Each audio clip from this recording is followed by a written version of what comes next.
It's gonna be fun talking about all this. Yeah, it's gonna be awesome.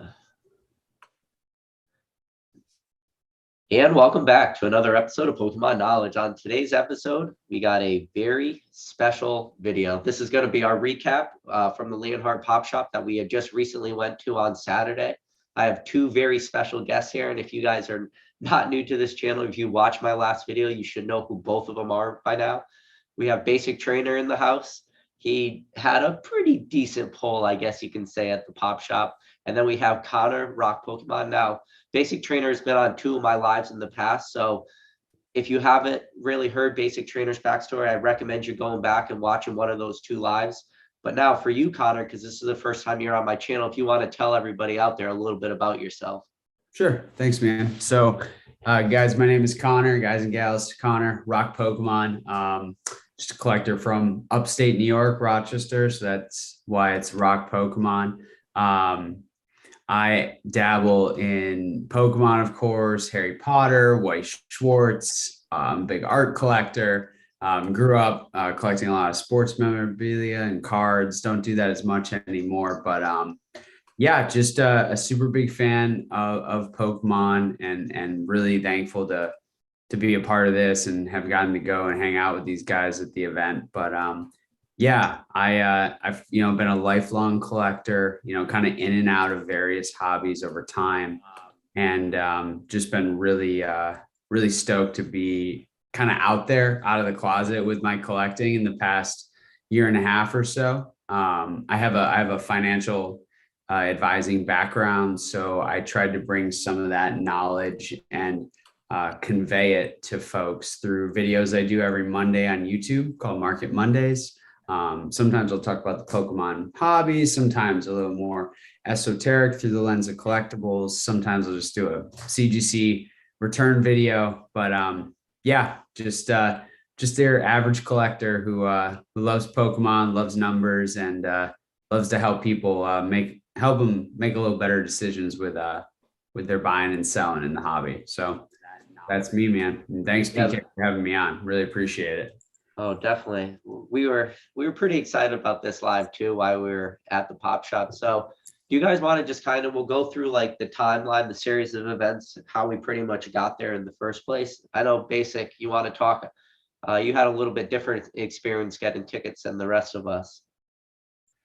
Yeah, so I mean, my experience with tickets, yeah, it was quite I didn't think I was getting any. The first round, I remember getting the memo, the email, or what have you, and okay, watch out for this, pop-up email, and it's going to be limited amount. And it happened on Friday, and I think when I saw your post, it was either on, I think it was on YouTube, that you were going to go live, and I got the tickets. Yeah. Exactly. It was already too late. that was my notification. And so essentially, fast forward, I actually had an idea. It's like, I was watching my email steadily every single day, and Monday didn't happen, Tuesday didn't happen, Wednesday didn't happen. I said, I wonder if they're going to do it on Friday, same day, same time. So that's exactly what I did, and that's exactly what happened. Now, with that said, once I got the email, I still couldn't get through. I had to just keep, it was about 3-4 different pages that I opened up, and I kept Xing out, coming back in, Xing out, coming back in. Finally, I text the wife, I'm like, hey, did you get, because she also, used her email to get in. Finally, she sent me her link. I got on her link, and boom, I got it. I was able to get in. What about you, Rock? Did you get in on the first email that LeonHart sent out, or was the second one? So I got in on the first one, and I had the tickets in my cart, and I was like having like an internal conflict because I switched jobs at the end of the year, and now I'm part of a startup, and there's just like a lot going on. And I was like, I really don't know if the timing is going to be right. I'm not sure if I'm gonna be able to go away. So I actually passed the first time. And then the second email that came through, I saw it hit, like, luckily, like, immediately. And I was like, know what? Screw it, all in. Like, and within 5 minutes, I had bought the ticket and booked a hotel and a flight. Yeah. And then pretty much through Basic, we just got in a group together because we were all going. And I would say that we definitely planned for like the worst case scenario. We were like, we're going to get there. So we had the VIP tickets. So we were able to get into the event an hour early. We brought packs just in case. I brought some resealed stuff for you guys. He opened in the line.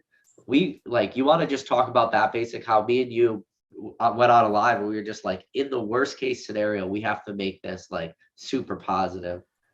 And I definitely go about anything thinking of the worst case scenarios. I always think, preparing for the worst. That way, when things go great, they're just amazing. And if things go exactly what you planned for, then it was expected.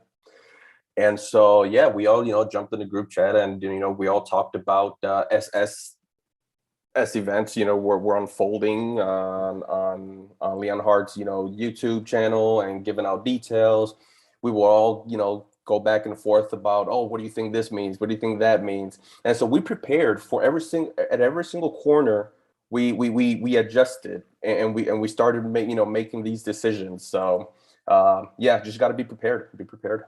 Yeah, even down to like the last second, right? Because I got that email like about the alleged bag policy they were gonna have, and like it was like the night before we were all packing it. It's like, all right, switch up what we're gonna do, what we're gonna be able to bring there.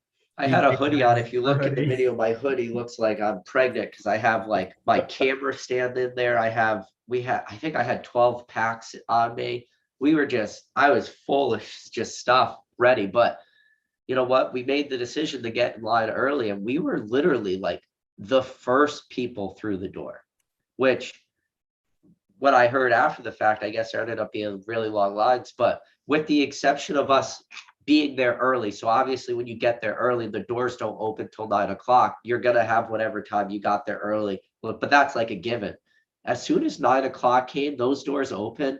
I want to say we were only outside for maybe like 5 minutes. So we got after the fact, we got really lucky, but walking in and just seeing the event, it was pretty much empty at that point. But we walked up, we got our lines. I was number 30. So Rocky, you were 38. Number 38 pack. I was 39. Basic was number 40. But just waiting in line to get packs, like there's Rusty TCA Gaming just standing there, just shooting the shit. And there's literally like at that point felt like no one in front of us. And so TCA was talking to somebody, and then he came over, and as he was walking by, I'm like, hey, TCA, like, can I just say I love your channel, I respect you and everything like this. And I had brought that Charizard that I had on my previous live stream to have him sign. And he's like, you sure you want me to sign this? I'm like, dude, I brought this just for you to sign.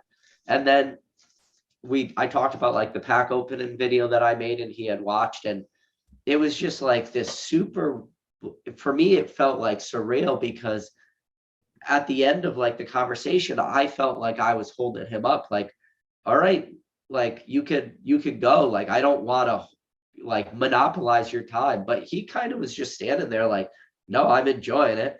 Then Basic comes out of the back, and Basic's got a GI Joe pack, and he's like, here you go, TCA. And then he looks at it, he starts laughing, he hands it back, and Basic's like, no, that's for you. Basic in his book bag has 2 full booster boxes of original GI Joe packs. And yes, I still have one nicely in my blister pack. I put one in the case. And I have my 2 more downstairs. And like, I think that right away, he was just like, what is this guy doing? Because now you just started handing out packs. And then Nathan from Jake's channel comes on, and Rock, you're a huge, you want to tell him what happened with you? And this is just like in the matter of 5-10 minutes as soon as we got in. Yeah, where did I put those? Oh, they're right here. So Sub walks up, and he's got a sealed freaking box of Harry Potter Wizards of the Coast. It was Diagon Alley set. And I'm like, oh, dude, nice, HP. He's like, you want a pack? And he just opens the freaking box and gives me a pack. And I got to open it right there with him and Gem Mint and you guys. Yeah. And like, we didn't even mention it. Gem Mint was standing right there just shooting the shit.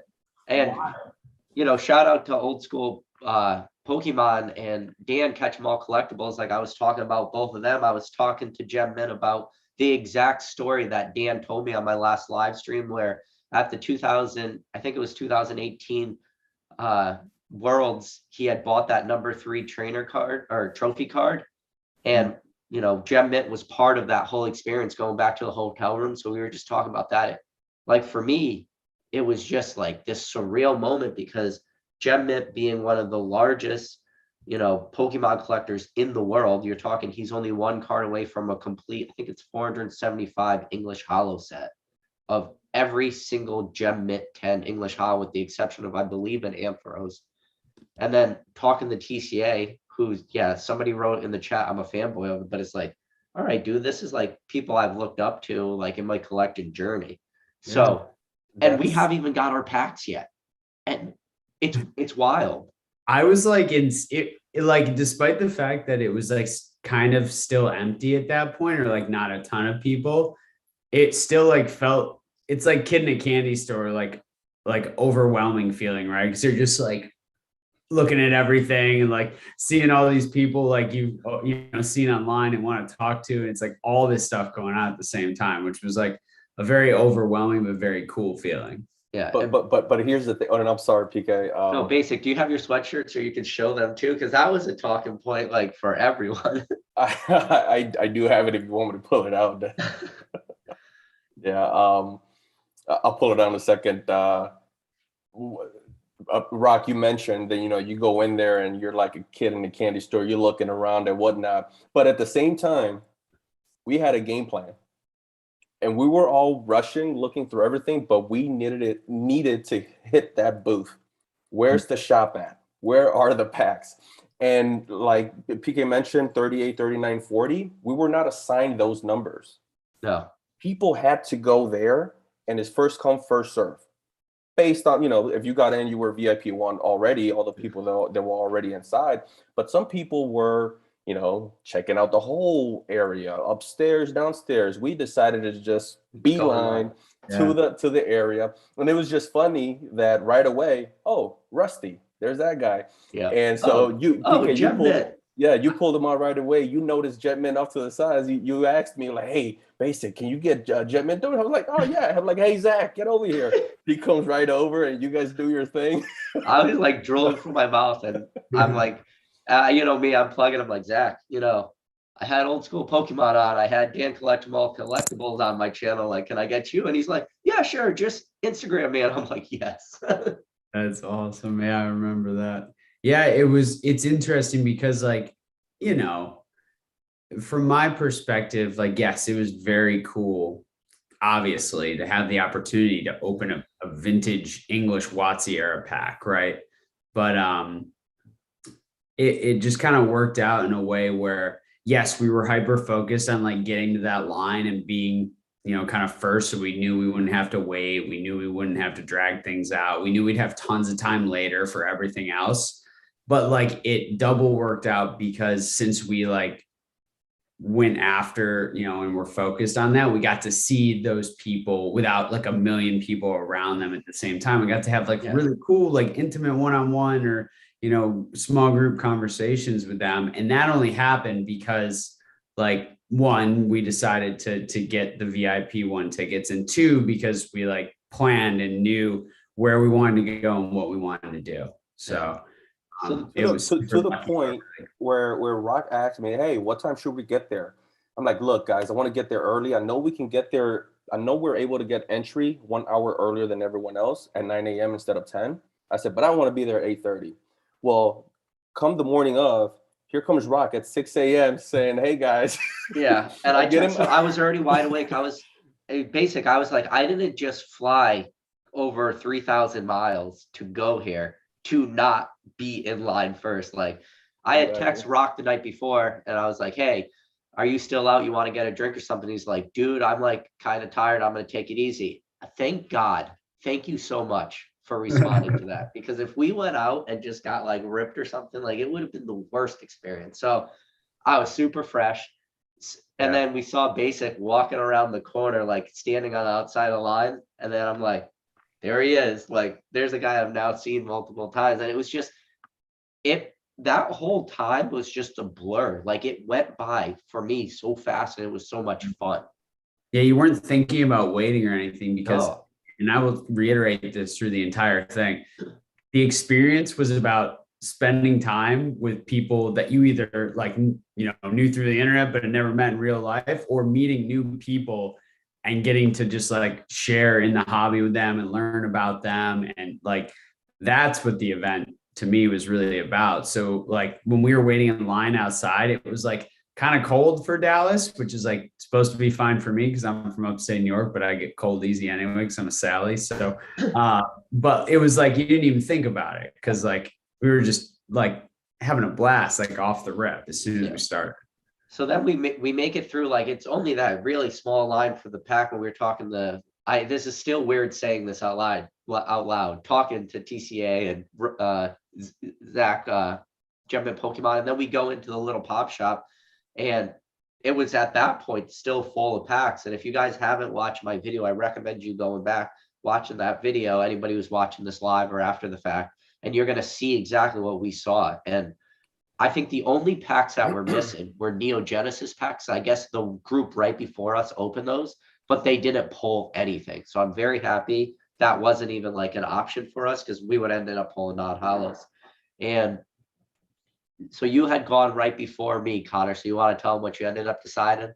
Yeah. So I went in knowing that I might be tempted by something in like one of the 4 Neo sets.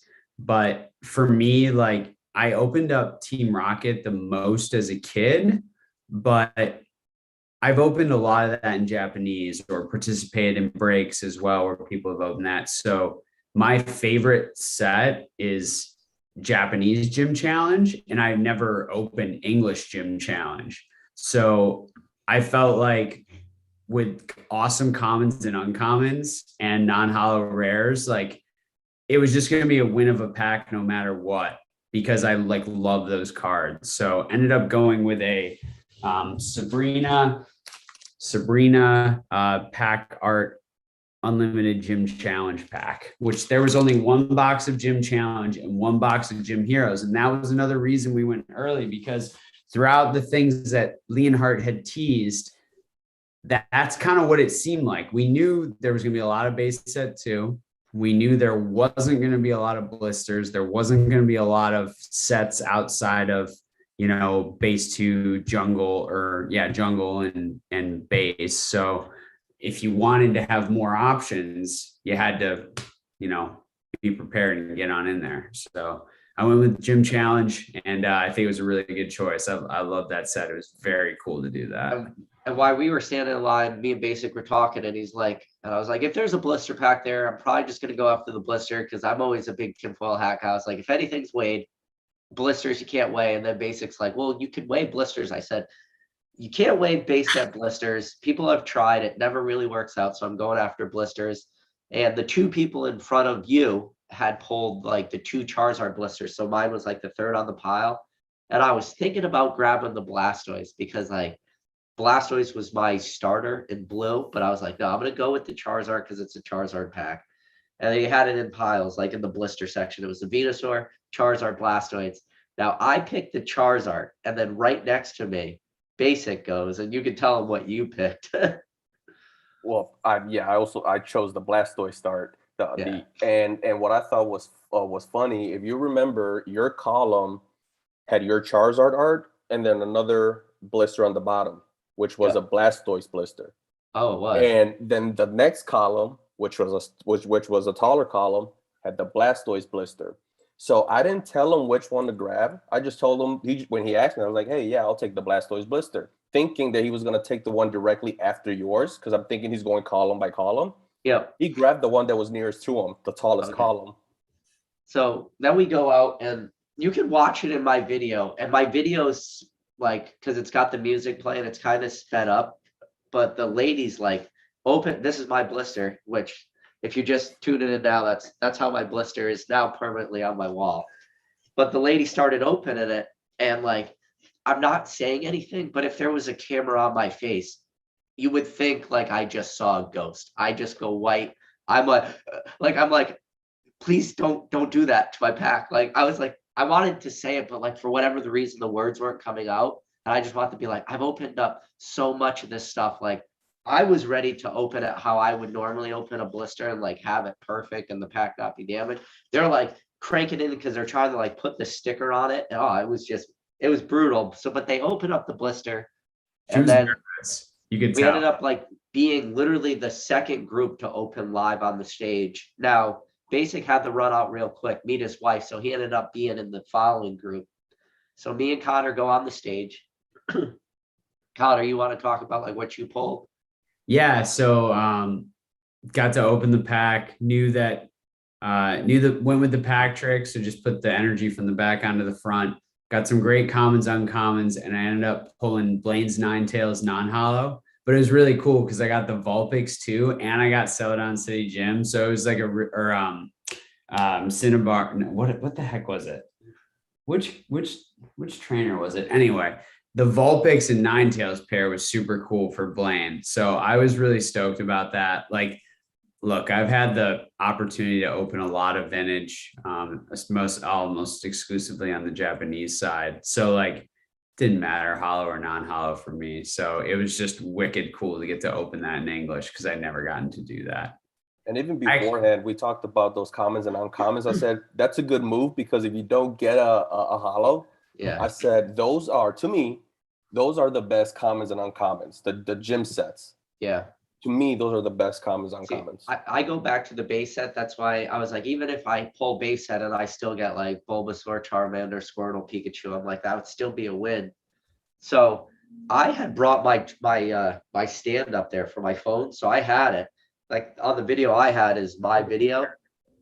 Oh, there you go. That's what you pulled. It's a cool pair. Blaine's Charizard and the Blaine's Volplay. And it was Cinnabar City Gym. So it was kind of Nice. cool because I got the trio. So yeah. But when it came time to open my packs, like when Old School Pokemon was on my channel, he talked about when he was at the Pokemon Saves the World event, his hand was just like shaking. And I was like, I wonder if I will shake. And then when I got up there, I was like, what the f- is going on? Like, excuse my language, but I was like, oh my God, I was shaking so bad. And then I did the two from the back. Pat Flynn was right there. He, for whatever reason, was just watching my pack. And I was opening them. The card right before my hit was the Squirtle. So I had like, in my voice, you could hear like kind of a sigh of relief, but I wasn't really pulling anything good. Like I had like a Dugong and double colors energy and nothing really great. I saw that Squirtle. I looked at the centering of it. I was like, all right, I was like, even though I'm shaking, my brain's still only thinking Pokemon at this point. Right? So even though my hand's shaking, I'm looking at the center of that Squirtle. I'm like, all right, this is good. Then when I pull that Squirtle back and I see the freaking Mewtwo, it was like just this wave of relief came over me. And I was just like, I pulled the hollow and I was just like, yes, let's go. Like, and anybody out there listening, my voice is still gone from Saturday. Because all I did the whole time was scream to talk. At the end, you'll know why we really screamed, why my voice is gone. But I pulled that Mewtwo, and I was looking at it, and then the camera on the live comes over, and I have my finger, and what I'm trying to do is like put my finger behind the card, like on the edge, so I could show that there's no whitening. But my hand was freaking just butterflying. And it just looked like I was pointing at something on the card, but I was literally just trying to do something I've done a million times in my life, literally just put my finger behind it to look, because I had already done that and it was a real clean Mewtwo. I didn't like the edge, but I liked the corners. And I'm like, I couldn't even talk. I talk on this channel for 2 hours sometimes. I couldn't even talk for 10 seconds when the camera came in front of me. I was just pumped. So then I walked down with you. Like at this time, there's all these open tables. We just were sitting there. Then Basic, you want to tell them about your experience now, because it's epic. So at first I was bummed out because the plan was we all go up together, right? But after we found out that we were able to get book bags, backpacks, what have you, inside, I asked the wife, who was actually just on her way out of the hotel to have a girls' day out with the girls. I asked her like, "Hey, is there any possible way for you to bring the backpack?" And she says, "Oh, I actually have it in the car, and we just drove out just in case you text us, so we can go drop it off like in 3 minutes." I'm like, "Oh, that's awesome." So we're waiting, and then all of a sudden, I looked to you guys. I'm like, "Hey, hold my spot." My wife just called me. I couldn't find that exit or that spot that we came in. I lost like 4 minutes just trying to find it. Uh, I get the backpack. I run in. You guys are already up there, and I get to see the reaction. So okay, but so I'm a little bummed out at that point. I'm like, oh, I didn't get to go up with these guys. That sucks. So all right, I go up there, and so right away, I think the first table filled up, and I'm on the second table. If you're looking at the stage, I'm on the left side, and I'm the first guy there. And it's just one of those things because if you look back at the very start of the live stream, I thought my impression was that every single person was going to have their own little like camera view thing, yep. and to save time, obviously not person per person. And but that didn't happen, and I noticed that it was just two camera guys, and they were just kind of doing one of these. So I'm like, all right, whatever. But Pat Flynn comes over, and shout out to Pat Flynn. He comes over and he mentions the sweater, So, the infamous now sweater, oh, right, with that Rattle. that sweater's about as legendary as this event at this point, man. My wife made it for me, so shout out to her. So I think it was because Pat Flynn mentioning the sweater that the camera guy then focused on me. So yeah, just go. I went ahead, opened up the pack, card trick, and just started flowing. I knew in my head, I was like, to get a hollow from a blister coming from a case, it's. I mean, I don't know what the pull rate is, but I think isn't it like 4? No, you 24 blisters per thing, so it's the same Is odds. the same? Is the same ratio? Still one Okay. out of three. So actually, I like the odds for the blisters. It's psychological. I just like the odds in blisters better, Okay. even So, though it's the same. but that was my thinking, right? And so Pat Flynn asked, what would you like? And I said, look, if I walk out of here with a Bulbasaur, I'm a made man. So I'm looking for the Bulbasaur. I get the Pikachu. Like, all right, I got a Pikachu. Now let's get that Bulbasaur. No Bulbasaur. Energy, and you can barely hear it because they don't have a mic right on you. Energy. I lost it. I lost it. There's no way. And a little backstory: I have never pulled a base set Charizard. I mentioned it. Shout out to Swami. I mentioned it on his live when he had me on there that I've never opened or pulled a base set Charizard in my life, Well, which you is the can never reason say why that again because you just pulled it in front of like close to like 4,000 people. So to do it there, it was just one of those things that like I can't believe that just happened. I would have been happy with a Clefairy. And then, so in the video I made, you can see like we recorded it after you like gave LeonHart the thanks and the shout out. But it's because I had to like pull my phone out real quick and like hit record before like my part of the video starts, where like we're just like, yeah, dude, me and Connor just lost it. And when you pulled that Charizard, the entire place, like it wasn't super packed at this moment, but every single person that was in there went nuts. And I talked to some of the people that were outside. Everybody was watching on their phones and stuff. They said the entire line of people outside just went freaking berserk, man. Oh, that's cool. I didn't know. It was like almost for a split second, like the sound was just deafening. Of you probably didn't hear it on the stage, but it was deafening. And then I like pulled my phone out, hit record, and we caught the end of it with you on stage, dude.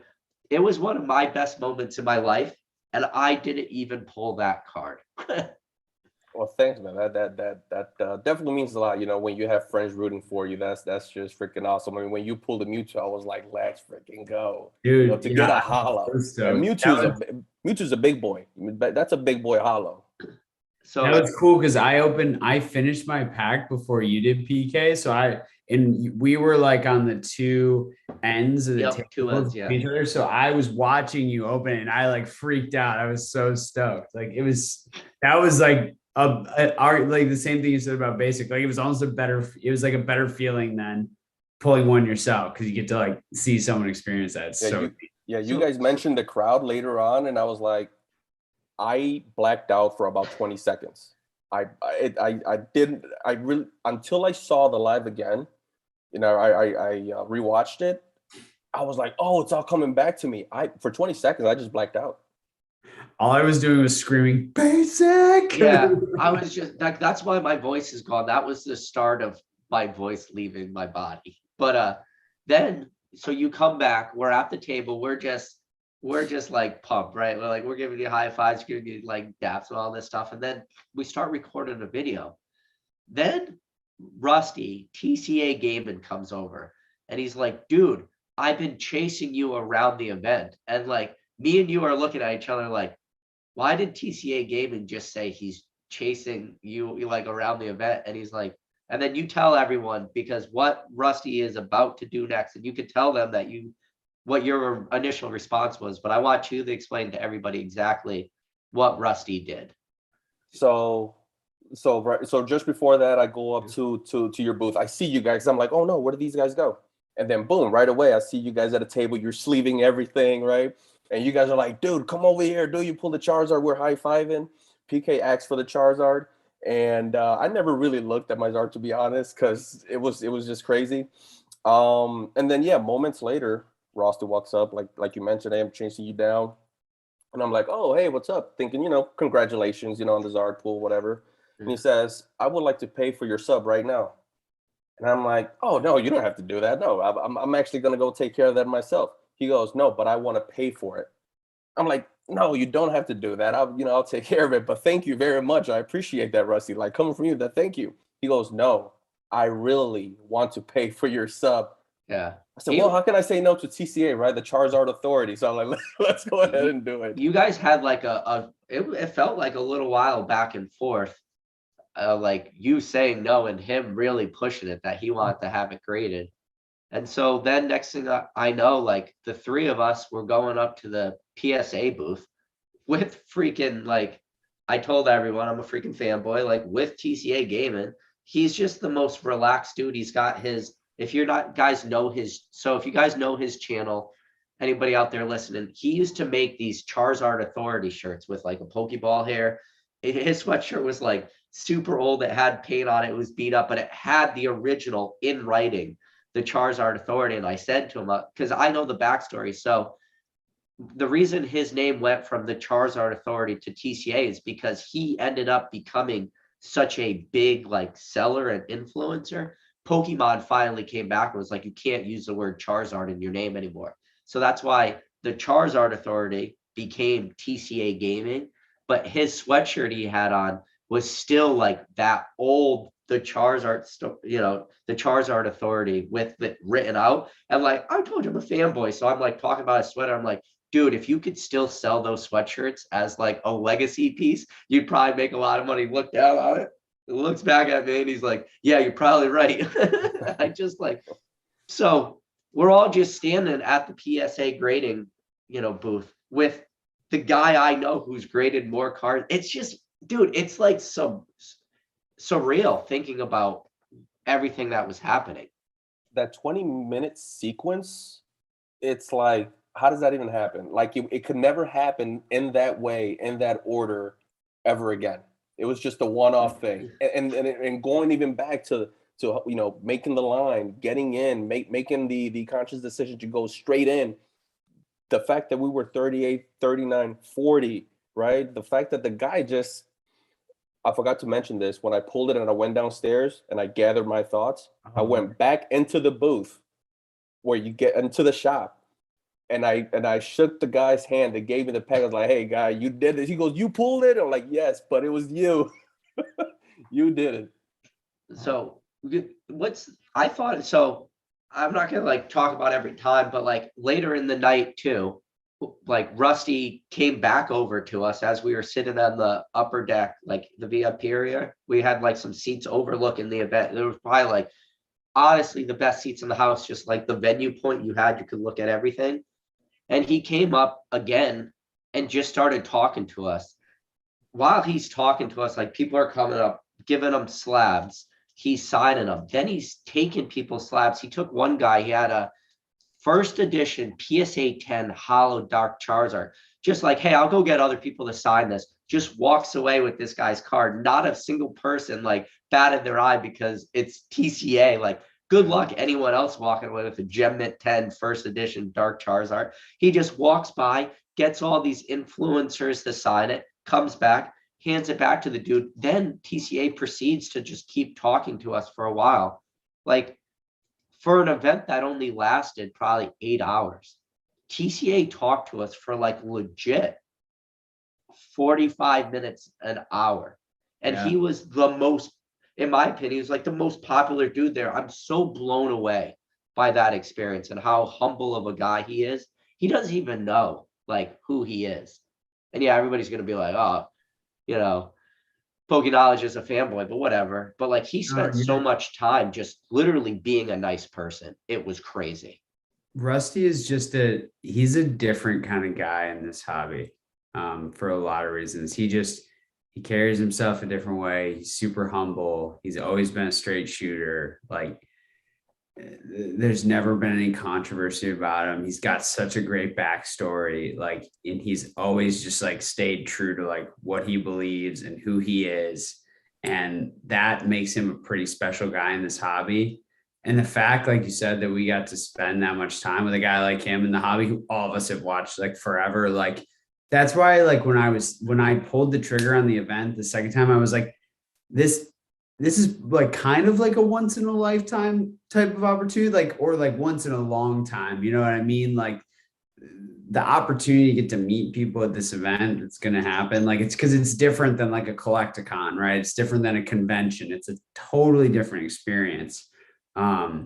That's why I had to go for it, and it totally paid off.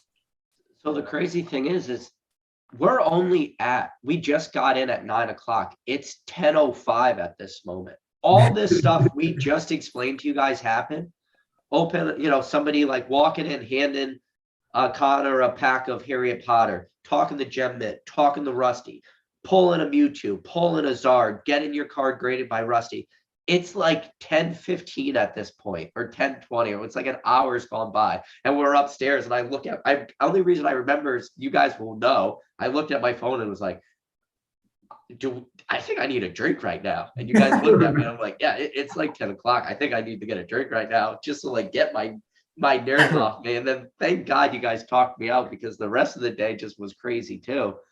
And it was just that, like, it just compounded from that moment on and just like got better. And I'm seeing people in the chat, like, I got to meet the old card shop. He was there. He was a great guy. I talked to him for a while. Like, I had a great experience. And now it's 10 o'clock. This is when people start like coming in a little bit, and some of the kids start coming in.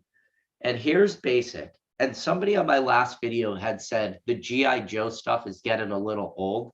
And I could see how maybe that would look, but I got to tell whoever that person was. Basic Trainer has got a book bag, like a little bag with 2 booster boxes worth. So you're talking 72 packs. Every little kid that's walking through this event, Basic Trainer's pulling out a pack, handing it to them.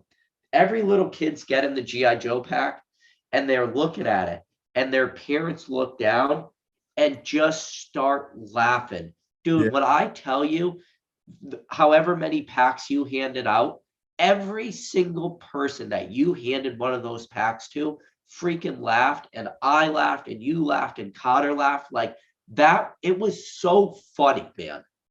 So my intention was actually just that, to not give it to the adults, right? Because you don't know what they're gonna do with it, or they're just gonna sell it off. I said, but a kid, at least for that little moment, it's that little kid's pack, right? Now maybe the little, the parent then snatches it from them, and God knows what happens after that. But yeah, I thought it was hilarious. You mentioned it was like those kids grab those G.I. Joe packs and they're like, "What's this?" Okay, thank you. While the parents are like, "Oh, some of them were like, oh, it's a G.I. Joe pack," or just laughing, and everyone understood the joke. Yeah, it was hilarious. But and I'm sorry to go back a little bit, but going back to Rusty, shout out to Rusty again, and thank you. When he came to us, I asked him while he was a little sidetracked, and I was like, hey, like, more than even the most humble of humble people, like, you're just like, it's next level. I said, how do you do it?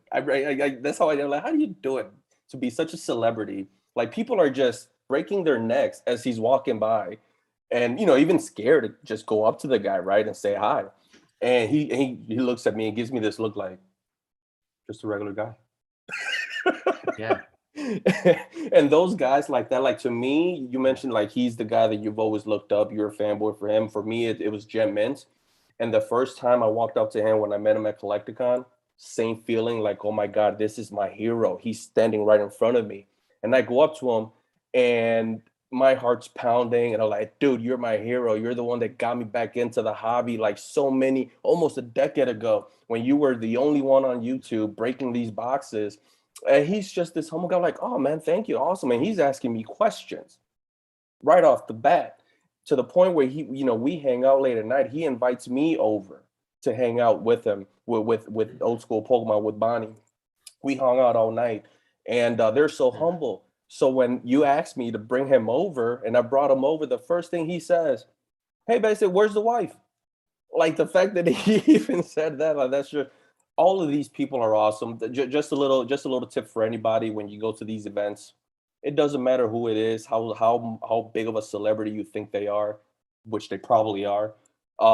They're as humble as they can be. They're awesome people. They're very receptive people. Just go up to them. It'll make your whole trip. The crazy And then thing was, like, we were watching, like when we were up there in the VIP area and you could see everything, like we would notice like Rusty like busting his ass around the place, like just doing things for people and meeting people. Like he was everywhere. He was everywhere. He was handing out I guess, a bunch of Topps packs to little kids and stuff. Yeah. And then just walking up the stairs still early, like, LeonHart's just standing there. There's nobody around him. There's nobody even around him. I'm like, okay, like, hey, LeonHart, like, thanks for this giant event. He's just standing there. And I ended up bringing that knot too. So on one of my last live streams, I didn't know which one to bring. I ended up just bringing the all nines, the 99999, because I figure if this is a card I'm going to have displayed and look at, like, I want it to be OCD wise consistent. And he looks at it and he's like, well, I have to sign this card. Like, it wasn't even like an option. He signs it. He walks away. I walk back up. He's just talking the basic at this point. Nobody else is around, like maybe like his security guard or whatever. And then Basic pulls out his G.I. Joe pack. And I got that on video. Thank God I got that on video. And LeonHart's just like, thanks, man. Like, this is awesome. And then Basic's like, dude, thank you. Like, what world do we live in that all this like crazy events are happening? And then later in the day, like, I walked by him again. He wasn't by anybody, but like late, like towards the end, he had a line of people that were like wrapping around waiting for him. But at the beginning, it was just like, oh, hey, like, random stranger, like, sign this for me. It was surreal, man. Yeah, because we walked up the stairs to the upper area, and he was in, like, they had that influencer, like, content creator, like, triple secret VIP area. And he was like he had his back to him, like, and then he turned around and I was like, oh, he's like right there. And he was like inside the like entryway of that area. Yeah. We like awkwardly walked up the stairs together because it's like his event and we're just like, we're right there. We're there. We were just like, hey, buddy. Like, what the? I was stoked just to get to, like, because I've sent like an email before, and then I did the like through Pat Flynn, like the NAMI fundraising video, but just to like get to thank him for what he does for NAMI and for mental health awareness, like, meant a lot to me, because it means a lot what he does, right? Like, oh yeah, for whatever I know he has his own struggles and whatever, for whatever reason you do it, I don't really care, because it brings so much light to those issues. And that just like means a lot to me that he chose to do that with his platform. And so if anything else, I respect him for that. So some people ask, what were the general admissions? So we had the VIP 1 tickets, which were called like the pro level. It was the most expensive. It was like 175 a ticket. But we had talked beforehand, and we had made the conscious decision that if we were, you got to keep in mind, like, I paid for hotel rooms, I paid for flights, I paid for food. We were going there for the whole experience. Like, I wasn't going to go there, spend hundreds of dollars on planes and flights and hotels and not pay the 175 with the fear of something like, I was worried that there would be the fear of missing out, like that big, I talk about all the time on this channel with modern, don't go in the FOMO. I FOMO'd in with that ticket because I was not going to go 3,000 miles and then say I should have spent the extra $100 and got the better ticket. So like that was the ticket we had. Somebody had asked. Now, I don't know like much about other people's like ticket prices, but so general admission, if I remember, because I tried to get some for the family, because originally they turned me down, the girls and the wife, to go. Because we were all going to get VIPs, but they turned me down to go. So once we got the offer for general admission, I asked them again, like, hey, here come the tickets again. We can get them. There were 25, max $35 for general admission. Yeah, definitely. Just to get in the building.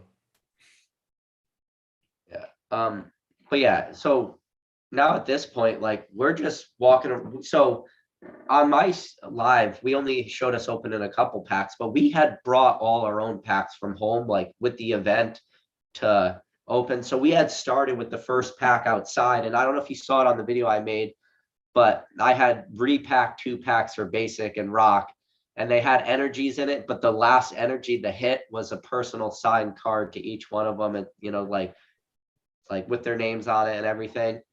And then my front pocket had like Shining Fates, Evolving Skies. What else did we brought some Fusion Strike, different stuff. Yeah. But they were also selling packs there, which I wish I just knew that, but we weren't sure. But they were selling booster boxes for $80 and packs. They were selling 2 for $5 for packs. And that was cheaper than the packs I brought. Like the 3 Fusion Strikes I brought, I think came out of a 3-pack blister with the SV on. So I paid like $12.99. Could have bought packs for 2 for $5. So the prices were fair, and booster boxes for $80, that's a legit price at an event like that. Yeah. And it was cash, no tax, like just straight resale. Give them $80 and they literally give you a booster box, no credit card, no taxes, no nothing. It was just, there you go. And that was worked through Troll and Toad. Now, there were people handing out packs left and right, and that one guy was on the top balcony, had a whole booster box. Yeah. Basic, you know, what was his name? That's Nostalgic Thrill. He's on Instagram. And he was just tossing packs out to everybody from the balcony. Like we had like a front row seat because we were the row right behind him, and he was just going nuts. You talked to him for a while. Yeah, I'll jump on his lives, because most of the time when he goes live on Instagram, he's just drawing, and I'm just actually when people can just freehand style draw, and it's just perfect, almost as if it was printed, you know, by a computer. I mean, it's amazing. So whenever he's on there, I just go on live, you know, a little bit, you know, go say hi. And I've met him a couple times at Collecticon. So yeah, when he came over, I just had to say hi. I gave him a G.I. Joe pack. And then later on, that's when we saw him. He bought a booster box. He went up to the balcony and just started making it rain packs. Yeah. And even if you couldn't afford an $80 booster box, like 2 for $5 for packs, like that's a really good price. Like you could buy 1 pack at Walmart for $4.14. Like 2 for $5 cash, no taxes. That's a good price. Yeah. Like I don't think anybody was complaining about those prices. And so we have a lot of videos of us opening, just like there were so many. But then I finally was able to talk basic and to get in a beer with me. But we were like one of the first in there, and then there was, so any guys want to talk about some of the other stuff that was there, like the little museum with the toys? You talked to that guy, the big card, the bike, Yeah, so me, I do collect a lot of toys, and I remember telling you guys I was kicking myself because I think it was as we were making the trip, me and the family were making the trip to Dallas. I received a notification that my package got in, and I've been looking for this guy forever. And I'm one of those weirdos that likes to collect oddball, Pokemon things. And these are, Texas Rangers, Major League Baseball. These were handed out, and this is the only one that I've seen come on. So I bought it. So I was mad. I was disappointed that I wasn't able to open this, and now I had to wait the whole weekend. So when we got to that one booth and you got to see all the 1999, maybe 2000 Pokemon toys, that to me, it was just like, whoa, this is awesome. Some things that I've never seen before, like a Team Rocket, which I love Team Rocket, a journal sealed. I was like, I went straight to eBay and searched for that item because it was such a cool item. I've never seen that item. And that was probably one of the other highlights. What was that little area with all the toys, sealed toys for sure. And we thought it was LeonHart's, right? Originally, we thought it wasn't even LeonHart's stuff. And it was this other guy who's actually good friends with LeonHart, and that's all his stuff. So that was pretty cool. We talked to him for a little bit. There's something about those red labels on those toys that just like immediately bring you back. So it was really cool to see. Quick shout out to all the people out there listening. You guys can hit that like button. Maybe we get the YouTube algorithm potentially pick up this video, so we could I want to be able to talk to the masses and tell everybody what this experience was like. But then like also in the area, they had this like big Pokemon card too, and you could go in the Pokemon card and like get your picture taken. So there's one with the three of us in there. I want to say it was a Pikachu card, right? Yeah, it was a Pikachu card, and then they printed it out right there, which was really cool. So that was pretty awesome. And then they had like the voice for Pikachu, voice of Ash Ketchum was there, but I saw the prices and it was like $30 for a signature, and I was like, this was a card I brought for her to sign. I saw the prices and I handed it right to Gem at Pokemon. I was like, can you sign this for me? And then you guys signed it too. So I got a couple signatures, and then this one might just be a card I start bringing to different events. I was like, yeah, I'm not going to pay $30 when I don't want her signature. Like I want Gem Mints. Dude, it'd be cool to get like a jumbo slabbed and then have like bring that to events because it has like a decent amount of surface area. That would be cool. Because I wanted to bring a Squirtle jumbo for LeonHart to sign. And I was like, whatever. Like, because we didn't think we were gonna be able to bring in bags and stuff. And I was like, I don't want to destroy this trying to bring it. But yeah, that was really nice of people just to like sign stuff, and they didn't care at all, and they were super cool about it. Well, do you remember that one guy while we were talking to Rusty? This guy that just happens to walk by, that took advantage of the situation that Rusty was just sitting there, walks up with a sealed Deoxys. What are those called? Oh yeah, a sealed Deoxys blister pack. Oh no, yeah, the blister with the plastic. Yeah. That was the same kid who had the lenticular though, right? And he had the Japanese Mew Gold Star too. That kid. Gosh. And he was walking around, talking to all the legends in the game and having them sign that Deoxys blister pack. Yeah. That was cool because like he was like he self-admitted it to us. He was like, I'm a Logan Paul hype new entrant, re-entrant to the hobby. And I'm like, know what, man? And good for you for like seeking out TCA and like being like, I watch your stuff. That's what I like. Like, that's cool. Like he doesn't watch, some of these other goobers and get duped by him. Like that was really neat to see, like someone who entered through the hype, but like had enough critical thinking to kind of, and he was a smart kid. Like I talked to him about like what he did for a living and stuff. So it makes sense. But that was really cool to see, it's like, shows you some of like that of the event as a whole, but that like little microcosm shows you like some of the real positives of like the hype of 2020. Yeah. But I don't know. I didn't have a bad, so I guess PokeRev was there. I didn't even see him, probably just because I didn't know he was going to be there. I guess he wasn't even on my radar of somebody to look at.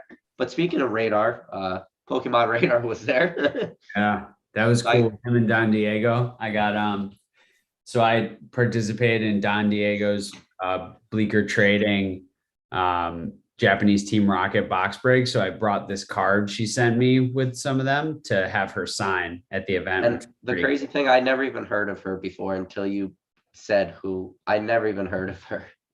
I like knew who Pokemon Radar was though.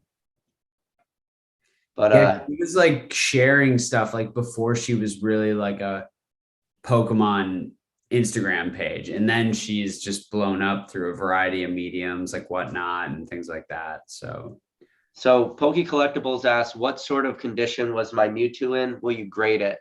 Yeah, so this was the only bad thing. And another kind of shout out to TCA is that for whatever reason, the PSA booth there wasn't accepting regular submissions, which is the $100 tier. They were only accepting express submissions there. So the $150 grading, and 0.000% chance I was going to have that Mewtwo graded for 150. But I made sure I asked like 600 times. I was like, is there a pedigree for these slabs? Is there a pedigree? I kept asking the lady and they're like, no pedigree. So I'm like, I'm not grading this Mewtwo. But I still haven't got any $50 submissions yet because I just keep missing out.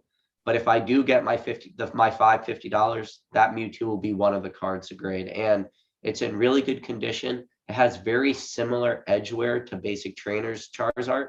They must have been like on the same sheet and maybe cut together. It's a little dull. It's probably more likely than not going to be a 9, but you never know with stuff like that. They could consider it like a factory error, and sometimes they don't dock you that bad. So it might still hit a 10. So fingers crossed on a 10. But honestly, I'm expecting a 9. yeah, it's kind of cool. Like,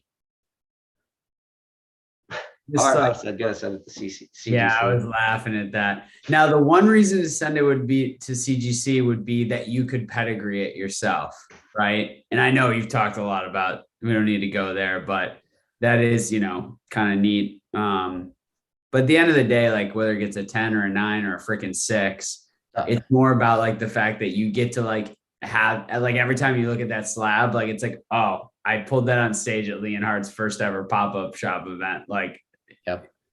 It's the coolest thing to remember. Yeah. And I have, it's different. And I have my, Mewtwo from when I grew up and stuff like that. And I have like just a couple Mewtwo's in general, like probably most people out there, unlimited shadowless, but this one, it just has a very, very different like feel to it, different meaning, like the backstory behind this. So my goal is eventually I will grade all 11 cards that were in that pack, including the 2 energies. Now, I'm not going to be doing that for $50 a card. The Mewtwo is a definite. The Squirtle is a probably not, but I would think about it, but I'm not going to. But I'm just going to honestly wait for those cards for grading to get low because, like I said, those are cards forever. And hopefully if that Mewtwo does grade high, it wouldn't even grade at bulk because it would grade over the $99 or whatever PSA brings your bulk prices down to. But all the other cards I will wait, but they will eventually someday somehow get graded. So I remember I was telling Rusty, I was like, hey, I'm gonna throw in this Pikachu, but I'm paying for it. I'm paying you, I'm gonna pay you right now. And he's like, don't pay express for this Pikachu. But I wanted the sequential, numbers to tie in. And on top of that, I mean, I pulled the mascots, right, of the game. I mean, most people would say. So I wanted that, but Rusty was like, don't pay express for Pikachu. You got the Ivysaur too, which is cool because it's like, it's in your evolution line there. So you had the best pack, and then you had the Poliwag. Oh, and speaking of which, guys, so this is a little later in the night, but basic trainer's like, hey, PK, I brought you something. And he brought me a Poliwag from Expedition. And I was like, I'll take this, man, but you have to sign this. I was like, don't sign the plastic, don't sign the sleeve. I'm like, I want it right on the card because this isn't like, this is almost to me, this is probably on the same level as that Mewtwo. Like just the fact that you thought about something like that, like took it out of your collection. Expedition being an e-reader set, like I knew it wasn't the polywag that you wanted, but or you've been chasing for, but it was close enough. The reverse hollow 10 from Skyridge, the Pop 101. But no, this was awesome, man. And then he wrote, so he signed a basic trainer hashtag memories. You guys want to show him the cards that were in your resealed pack? Do you have those area? Oh, Yeah, I got mine. I don't know where I have mine. I got a resealed freaking Evolving Skies blister with all psychic energies. And like, it was funny because I opened up, I was like, come on, it's a blister. Like it's not resealed. And I opened up the pack and I'm like, man, typical English print quality there. These are kind of dinged up. And we just start pulling them and it's just, it's all freaking energy. And then there was what was in it? The drowsy. But then it was really cool. You signed that card. Yeah, so I think I went through my pack. I don't know what I did with the other cards. I think it's in my case already with the other cards, but I sleeved this guy up that BK signed as well. So obviously this has to be stashed away in a different spot. You know, this one's being So basic, I want to know if you caught this. So you were opening that pack out front and you could see it in my video. While you're opening that pack, you go, does this mean you're like, does this mean I'm going to pull a Charizard?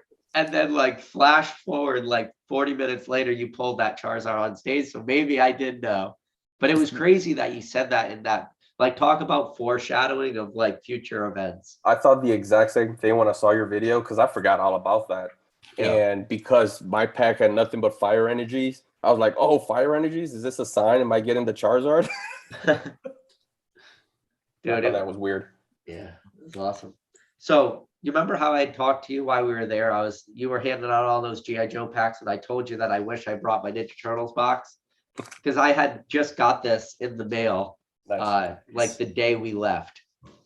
But I already have like the full this one. But listen, if we could have went there and got people to eat the gum in these packs, like. And I know we would have got some people been like, hey, I'll give you this Ninja Turtle pack. So 1989, that's what year this box is from. I was like, I think I paid like $30 for this whole box. But I was like, can you imagine if I was like, here's a pack, but you got to eat the gum inside of it? I think people would have went nuts. It's too funny. Yeah. That's awesome. It's always fun handing out stuff, just especially the kids. It's, you know what I mean? That makes a huge difference. Really good idea. This is a really good idea. Yeah. There were a lot of kids there.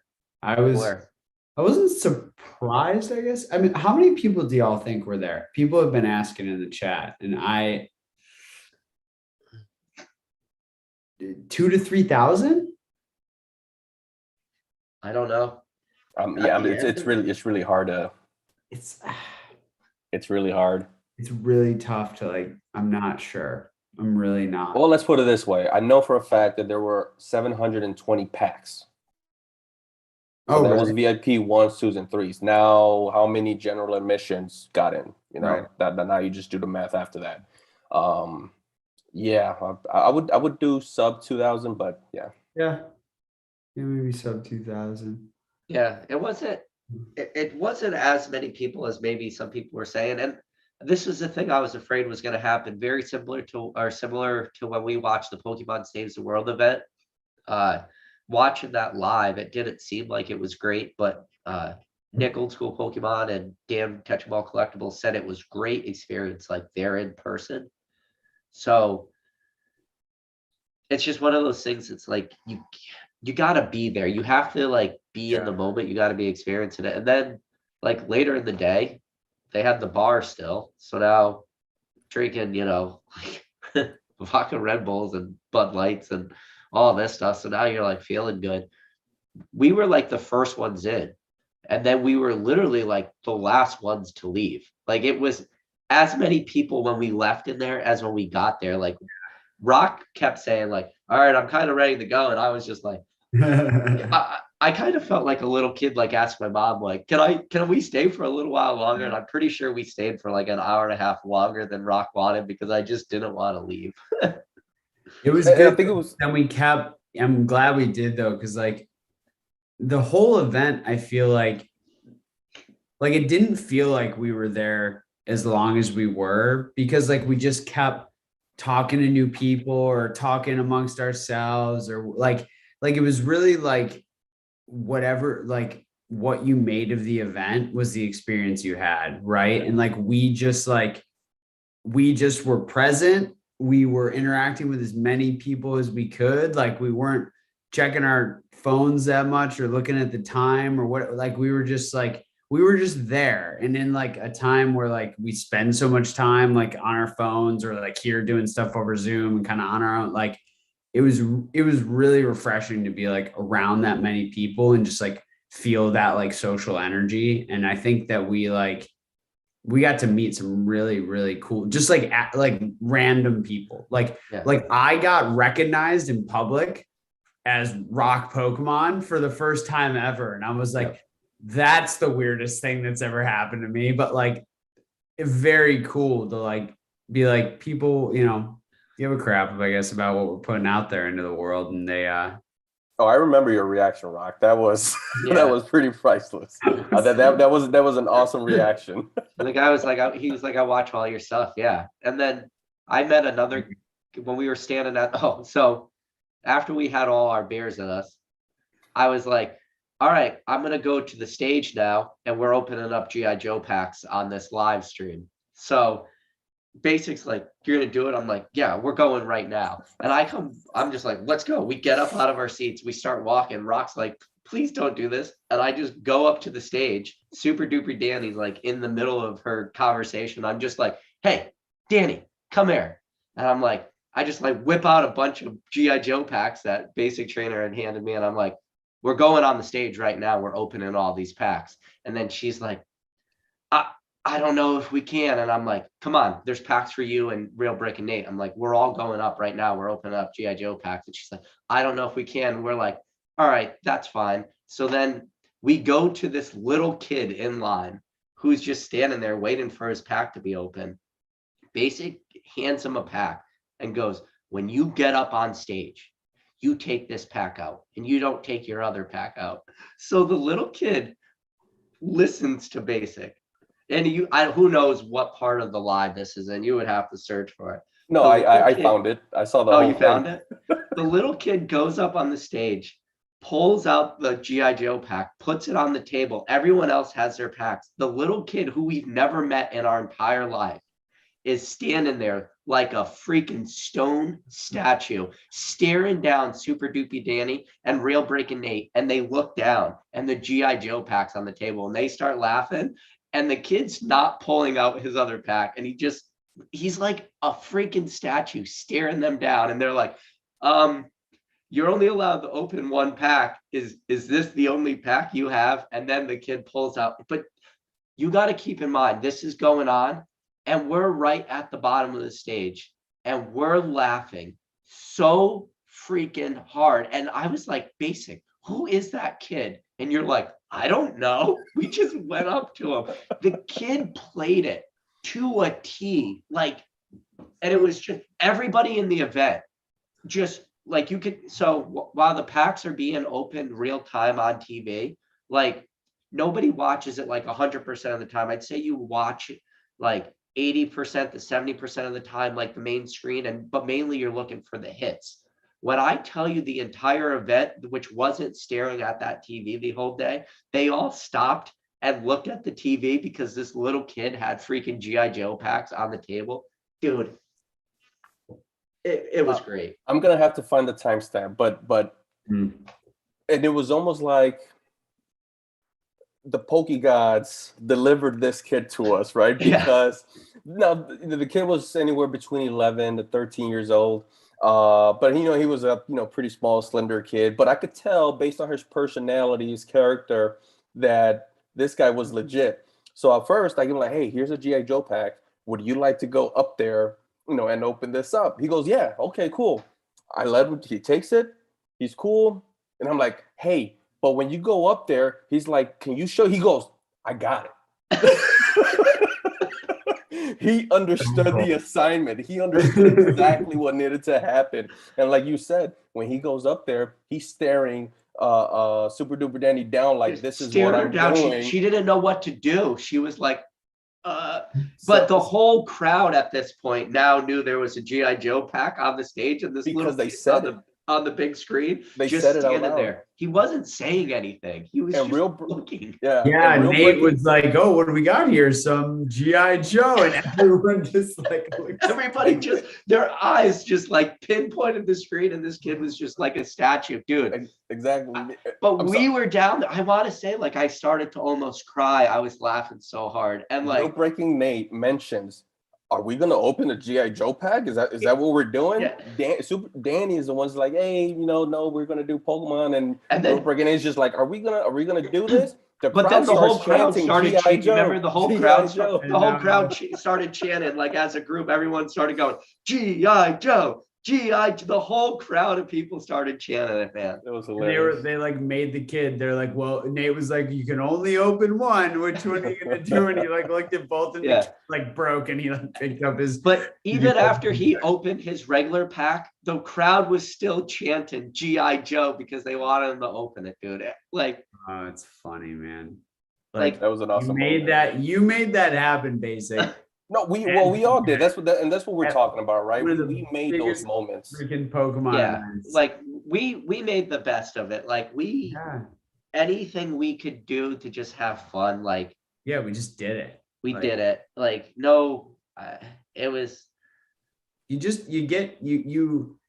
figure out that you enjoy whatever situation you're in by just keep saying yes to things and just keep stepping up to people and just going for it. Like, we had that conversation, I think it was later on, right? You just do it. What's the worst that can happen? It's a no, right? Yeah. Unless it gets you arrested, probably don't do it, right? At But that, if it's just at fun that point, they games, like, could have just kicked do me it. out. I had my. Yeah. They couldn't kick you out because you were the Charizard guy. Like, that would have been bad. And this was, and and Pika, you were the one that first mentioned it. So it was like, you know what? Let's go open GI Joe packs with these guys on stage. And I'm like, you know what? I'm down. That'll be a fun time. And Rock's like, But that was the point where Rock was like, I got to get out of here. And he just kind of like ran away from us. I was like, do we want to be those guys? I was ready. I remember when Rock said that, I told him, I was like, look, I get it. Don't do it if you don't feel comfortable. I've got nothing to lose. I said, and PK, you probably shouldn't do this either. Let me do it. What was going through my head was like when those guys were on stage, like at the very end of the Pokemon Saves the World event, and they were totally blitzkrieged up there on the stage, and they were just like the goobers of the event. I was like, don't make us be that. I was ready to be that, but we didn't get our chance. But that little kid, he manned up. He killed it. Yeah. But yeah, it was a nice space. I think that he'll like, I think he chose a good spot for it. Like, I think it made sense for the way the event wanted to be set up, because getting like all those people like going through on stage, like there was a ton of space up there. Like, it was very like, I don't know, like I thought it was produced pretty well. Like it like flowed. It wasn't like jammed in. It wasn't like some small venue where, the stage was like awkwardly small, and it would have made it really hard to like get that many people through the stage. So Gump Brave said, Basic, did any folks struggle to contain their envy? We weren't envious. We were happy. yeah.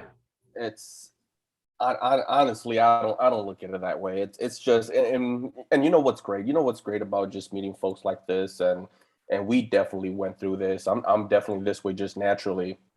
When you have just a cool group of friends like PK, like Rock, and you spend the whole day, and you're able to have nice, deep conversations outside of Pokemon, that's awesome. That's what made a lot of this event, and the way we capped it off at the end, to me, probably stands out more than the first half, because some of those conversations that we were having, like when we were at dinner, like we were going like deep, like I don't know, like philosophical, like just kind of like deeper thought, like conversations. Then we like switch back to this kid with his epic binder and like look at his cards. Then we go back to like these deep conversations. So you ready to get? So our night has only started at this point. Like, do you want to start talking about like leaving the event now? Because Yeah. everyone out there listening, it's like, it sounds like you guys had a great time. The day has not started yet. Like, this is the You crazy want to see thing. if anyone has any specific questions about while we were at the event right now, or should we just keep going and then maybe take a couple at the end if we want to? What do you want to do? I say if no one has any questions, we'll just keep going with like the flow. So Yeah.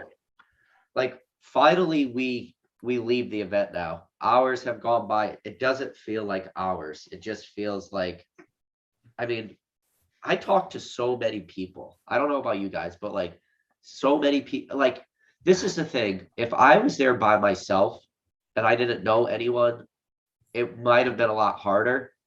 But there was a conversation going on with some person like the entire time. There was no dull moments.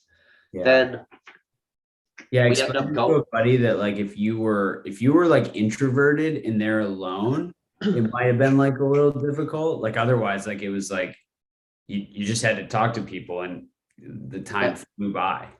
People were coming up like showing us their collections. Like we were doing like backstories of cards. Like it was crazy. So then we finally leave. Like Rock's finally able to talk me out of leaving. Like I thought I was gonna live there.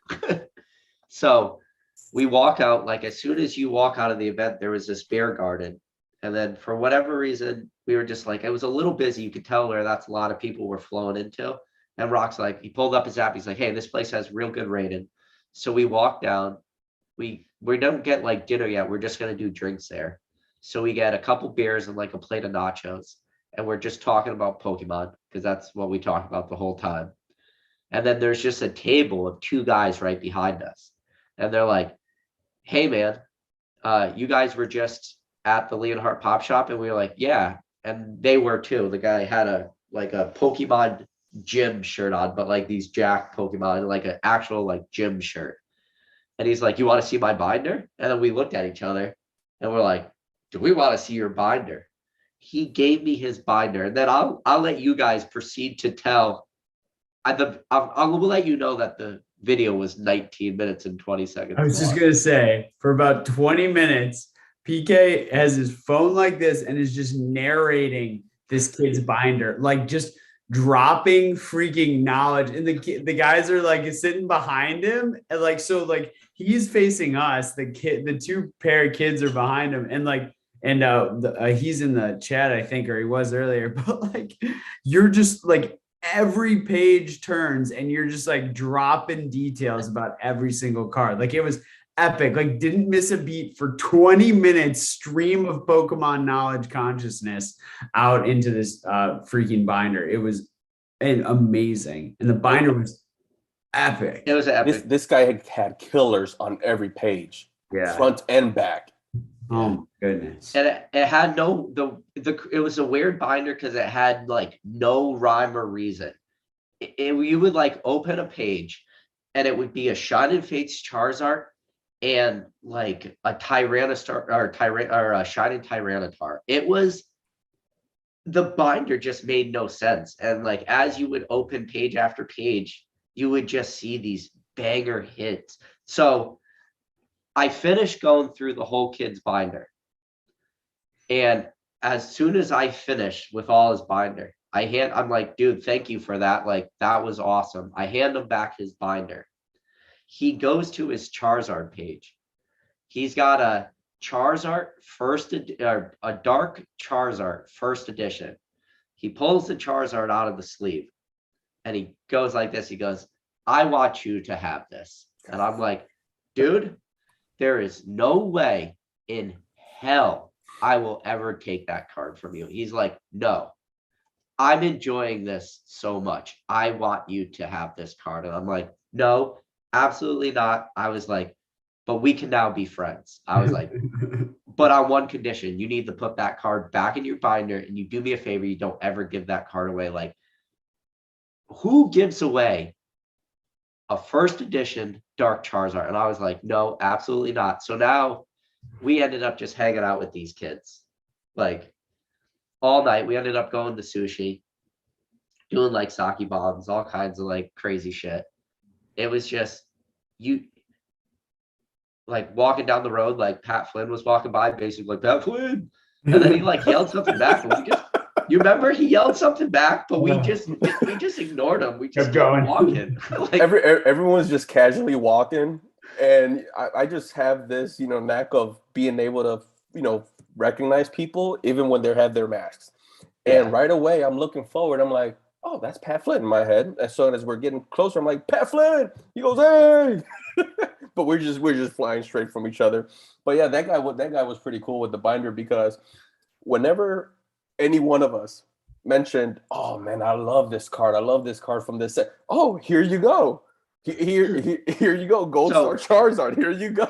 So at the very end of the night, after like who knows how many drinks, however many sushi rolls and all that stuff, he ended up like he talked me into giving me a card, and it was I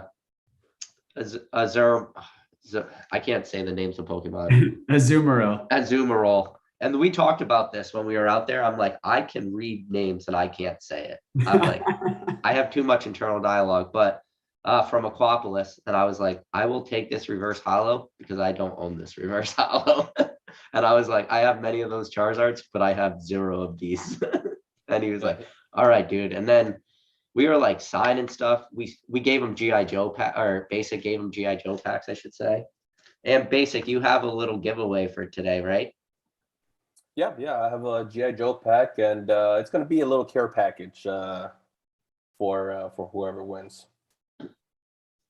But yeah, that guy, it was just funny how if you mentioned that you like something, he pulled it out and he's like, here, you could have it.